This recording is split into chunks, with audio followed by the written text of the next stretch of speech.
There are other ways of dealing with people, right? I do know that, yeah, but that's no fun.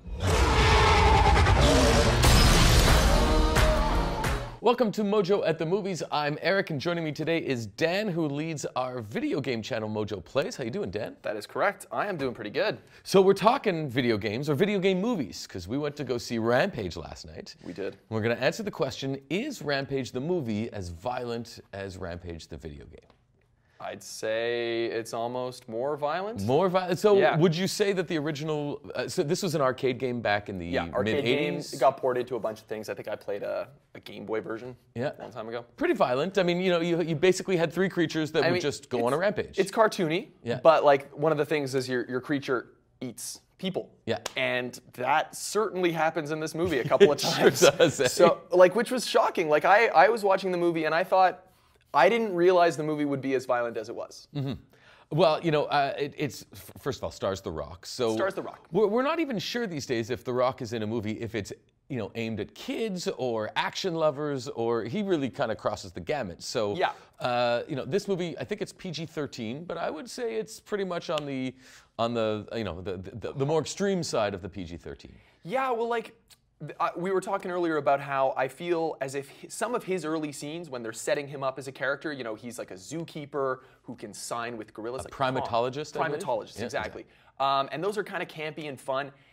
And that doesn't really fit with the rest of the movie, but that's okay. No, in fact, the movie starts with this wild scene in space. Yeah, we don't want to ruin too much about that, but like it starts with a scary scene. Yeah. The scene is intense. It's like it felt a lot like, I don't know if anyone's seen Life recently. Yeah, it did remind me of that, actually. It was exactly Life. Like, they could have just cut the scene right out. So that was, like, that was the biggest surprise for me going into it. I'm just like, whoa, they're not screwing around with this movie.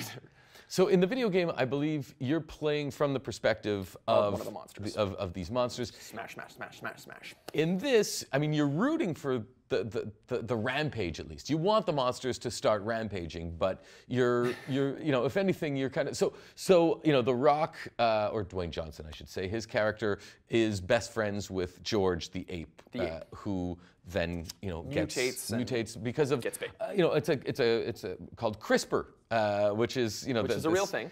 Editing, it's genetic editing, and it creates these giant monsters, and they go on a rampage, and it's fun.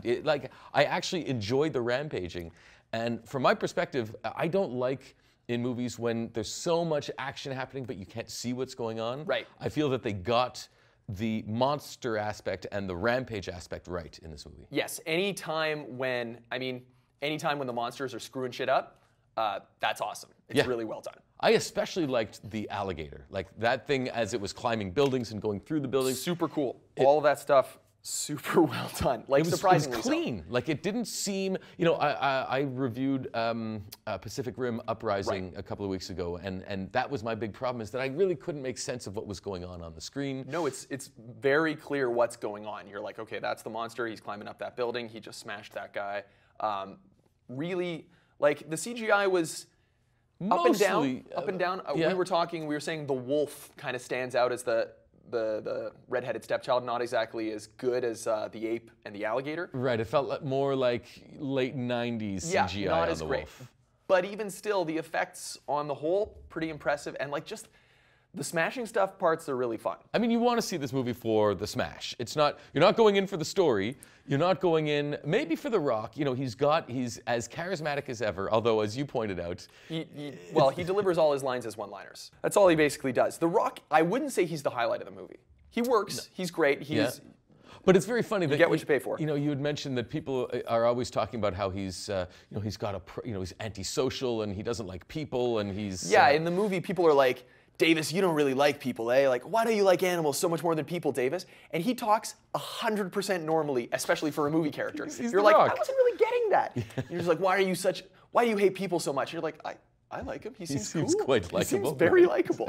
Like, a girl hits on him early in the movie, and he's like, sorry, bye. And you're just like, okay, I guess he's just not down with her. But you're not just like, oh man, he's such a misanthrope. Can't fit in with people. You almost feel like they wrote all that stuff before they secured The Rock for the role. Right, exactly.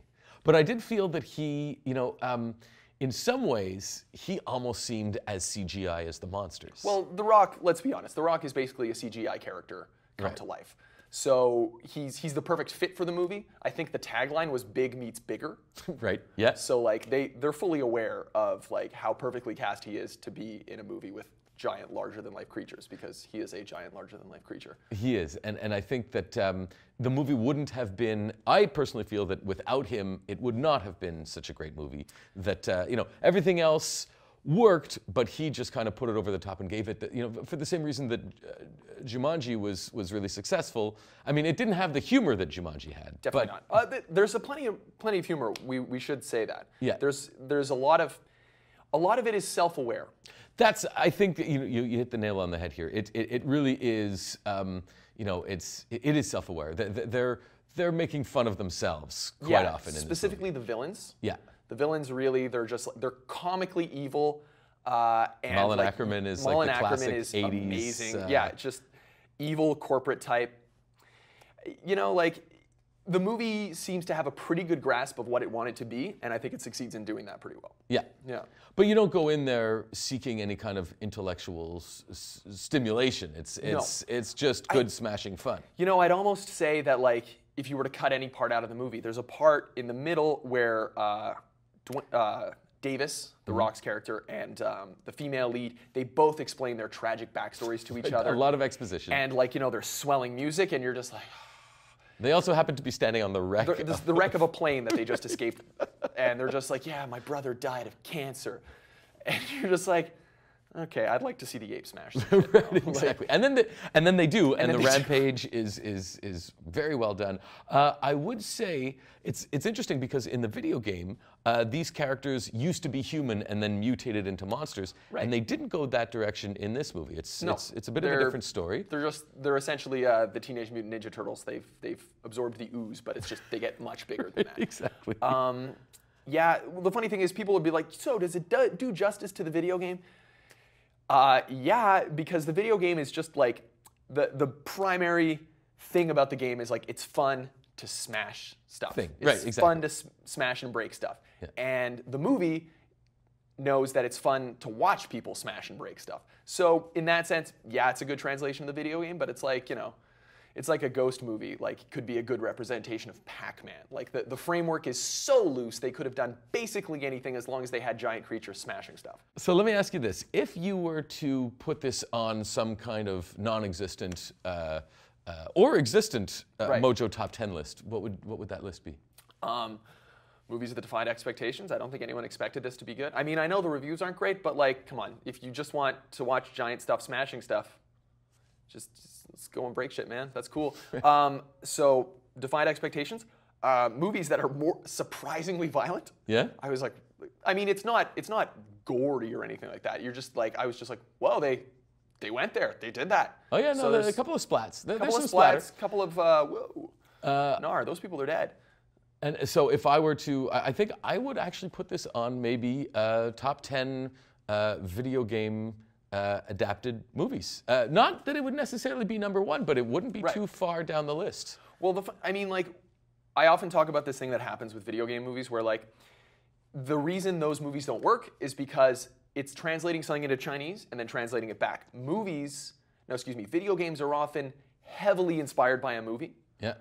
And in this case, it's Rampage was very much inspired by Godzilla and King Kong. Right. So those movies exist. The movies for Rampage already exist. They're called Godzilla and King Kong. Right. So you're translating that into a game, and then you translate that game back into a movie. So that's why I think video game movies generally don't work. Mm-hmm. But because that concept is so bare bones, I think it's just fine.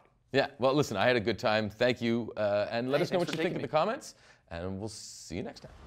What's happening to my friend? Are you familiar with genetic editing? Changes will be incredibly unpredictable. Increased strength, George! speed, agility,